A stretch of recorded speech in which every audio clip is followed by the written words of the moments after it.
Moikka kaikille! Pitkästä aikaa video. Puhutaan taas ajotekniikasta ja tällä kertaa nimenomaan siitä moottoripyörän kääntämisestä. Eli mikä on paras tapa minun mielestäni ohjata moottoripyörää. Tavoitteet ratkaisee tietenkin, niin kuin paljon varmaan näette kaikenlaista videoklipeiltä. Ja olette kuullutkin ihan oikeilta ihmisiltä, jotka tietää mistä puhuu ja puhuvat asiaa. Niin ohjaustyylejä on monia. Yhteistä näille kaikille on joka tapauksessa se, että moottoripyörä kääntyy vain silloin, kun se on kallistuksessa. Ja nyt kun me puhutaan tästä ohjaamisesta tällä videolla, me puhutaan nimenomaan siitä, mikä on paras tapa saada se moottoripyörä kallistukseen. Se mitä siellä aikana tapahtuu voi olla sitten vähän soveltavaakin, mutta puhutaan nyt siitä kaadokseen lähdöstä. Varsinkin tämän tyyppisellä kalustolla ja kevyemmällä, kun ollaan tuolla maaston puolella, paljon puhutaan jalkatappien käytöstä. Eli että jalkatappeja painelemalla me annetaan sille pyörälle ohjausimpulsseja, osin myös tasapainottamaan sitä maaston antamaa häirintää siihen moottoripyörän käytökseen. Eli se on myös vastavoima sille maastolle. Eli se on yksi tapa ohjata moottoripyörää, mutta ei ainoa. Radalla, ratavideoissa näkee jo paljon, ne jotka ajaa oikeasti lujaa, niin jalka tulee jarrutuksessa ulos, se on pääosin ilmajarru. Sen lisäksi sillä saadaan painoa pikkusen eteenpäin, saadaan pitoa eturenkaalle. Ja sitten mutkassa roikutaan tosi syvään kallistuksessa, silloin kyynärpää pihalla ja sitten kun on oikea kuski ja oikea kalusto, niin siellä on kypäräkin todella matalalla. Ja se on niin kuin eri asia vähän mitä siinä tapahtuu kuin se mistä me nyt puhutaan. Me puhutaan hyvin pienestä ajanhetkestä, joka mahdollistaa tavallaan sitten nämä kaikki. Eli nimenomaan tässä meikäläisen ajossa ja varmaan monen teidänkin ajossa, tuollaisella mukavalla mutkapätkällä, oli se sitten soraa tai asfalttia, niin tämä sama asia pätee. Kropalla voi kallistaa pyörää ja silloin se lähtee kääntymään. Jalkatapeista voi painella pyörää silloinkin se lähtee kääntymään.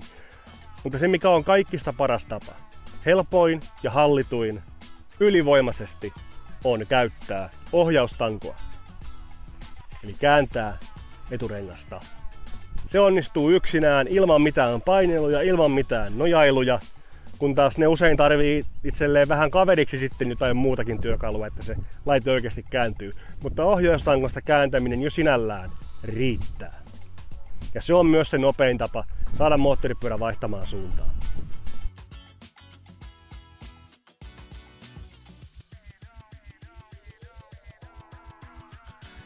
Se perustuu nyt sitten vähän pariin eri asiaan ja riippuu nyt kauheasti ihmisestä, kummalla tavalla sen ymmärtää.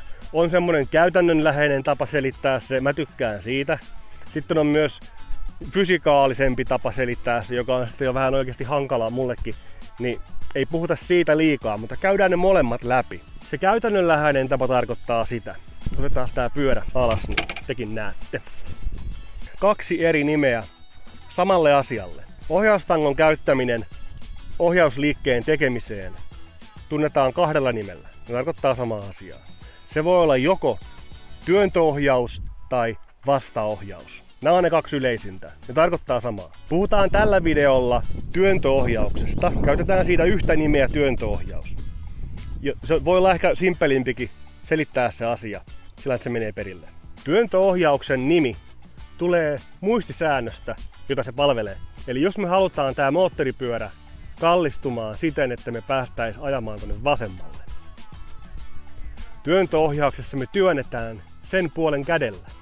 Vastaavasti, jos me halutaan tämä moottoripyörä kääntymään oikealle, me työnnetään sen puolen kädellä. Mistä tämä johtuu? Tämä on nyt se käytännönläheinen tapa selittää tämä asia. Kun tämä moottoripyörä liikkuu nyt suoraan ja me työnnetään tällä vasemmalla kädellä, koska me halutaan kääntyä vasemmalle.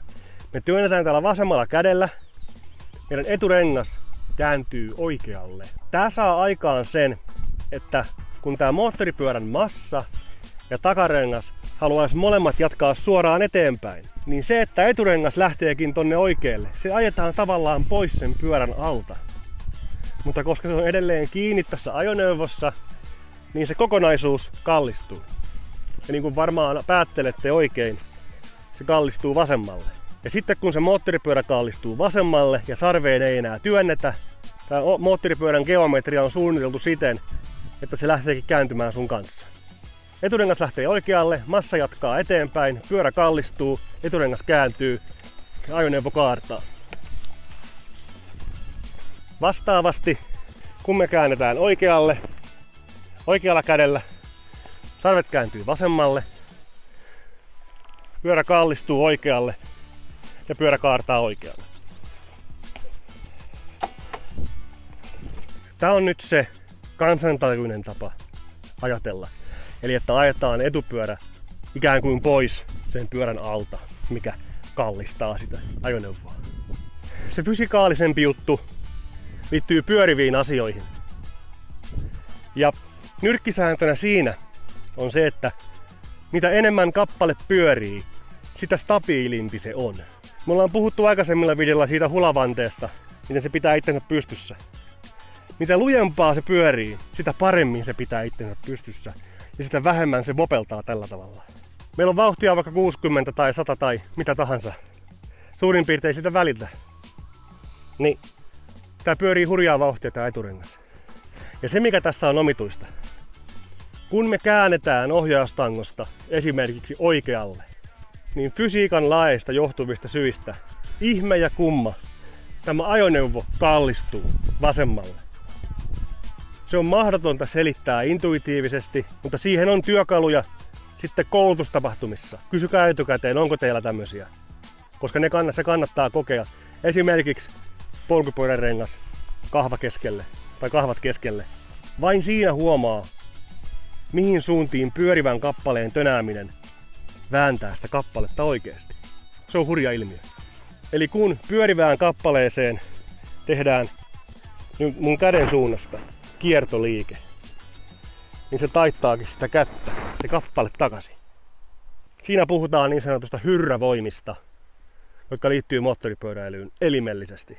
Se, että kumpi näistä ilmiöistä, alta pois ajaminen tai hyrrävoimat, on määräävämpi tämmöisessä ohjaustilanteessa, mä en ota siihen kantaa. Mutta molemmat näistä on tosiasioita ja molemmilla niistä on merkitystä. Vielä pienenä kompana lisään tähän ohjaustekniikkaan ajoasennon. Mä oon monesti kysynyt koulutuksissa, kun siirrytään vaikka jarrutuksista näihin ohjaustekniikkareineihin tai väistöön. Mitenkäs ajoasento nyt sitten muuttuu, kun ruvetaan tekemäänkin tämmöstä? Monet raapii päätään. Oikea vastaus on tietenkin ei mitenkään. Teidän on pakko olla jaloilla pyörässä kiinni. Teidän on pakko olla jalat hyvin tapeilla. Teidän on pakko istua järkevässä paikassa. Teidän kropan lihasten on pakko pitää teidät ryhdissä. Teidän käsien on pakko olla rentoina. Ja teidän katseen täytyy etsiä tilaa aktiivisesti. Eli teillä täytyy olla katse-etumatka. Tuolla mutkapätkillä kun ajellaan ja pidetään turvamarginaalit kunnossa, niin se on oikein mukavaa rentoa ajamista. Mutta siitä huolimatta teillä on aivan äärimmäisen tärkeä tehtävä itsellänne ihan koko ajan, ja se on pitää katse-etumatkaa. Ja se tehdään katsomalla kauas sinne, minne halutaan mennä, mutta myös tällaisessa metsäisessä maassa mutkittelevilla teillä ajolinjan valinta on hirveän tärkeä. Teidän täytyy valita teidän ajolinja katuolosuhteissa, maantieolosuhteissa siten, että te näette.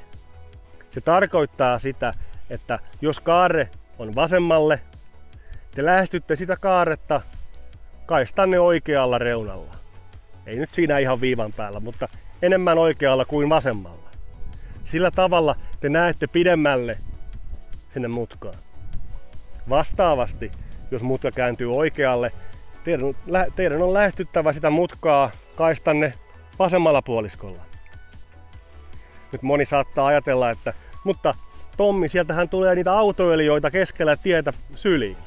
Ja vastaus siihen on, että niin tuleekin. Ja on mullekin tullut. Mutta sitä kauempaa me nähdään ne. Ja mikä on vaihtoehto? Ajaa sitä sisäreunaa pitkin nolla näkemällä. Ja siellä voi olla vaikka jalankulkija tai tie poikki. Ja te näette sen just sen verran myöhemmin, koska te pelkäsitte jotain muuta, mitä siellä saattaa olla. Katse-etumatka on hirvittävän tärkeää. Pitäkää siitä aina huoli. Loppuyhteenvetona, mitä me opittiin? Meidän olosuhteissa ja ajotilanteissa moottoripyörää ohjataan ohjaustangosta. Sitä varten teillä täytyy olla hyvä ajoasento ja maantiellä teidän ensisijaisesti tärkein tehtävä oikean ohjaustekniikan lisäksi on pitää katse-etumatka valitsemalla ajolinjanne oikein. Tällä tavalla pääsee tosi pitkälle. Pyöritelkää fysiikkapuolta mielessänne, että mitä se on oikeasti. Sitä kutsutaan nimellä prekessio, jos rupeatte tutkimaan esimerkiksi YouTubesta tai kirjallisuudesta. Kappaleen pyöriminen eli prekessio, niin sillä löytyy hirvittävän mielenkiintoista materiaalia. Se selittää tosi paljon, kun näkee visuaalisesti demonstraation siitä, mitä se tarkoittaa. Mun on ihan turha lähteä sönköttämään tässä, että mitä kaikkea siitä löytyy, koska vain näkemällä sen tajuaa. Se kuulostaa täysin pähkähullulta, jos mä lähden nyt tavaamaan, miten jonkun pyörivän kappaleen stabiiliutta näytetään. Siinä tärkeimmät tänään. Muistakaa, tykätkää videosta, osallistukaa keskusteluun, jakakaa, tilatkaa kanava ja tulkaa meidän Sorasafarille elokuussa. Elämä hymyilee. Kiitos ja ajakaa!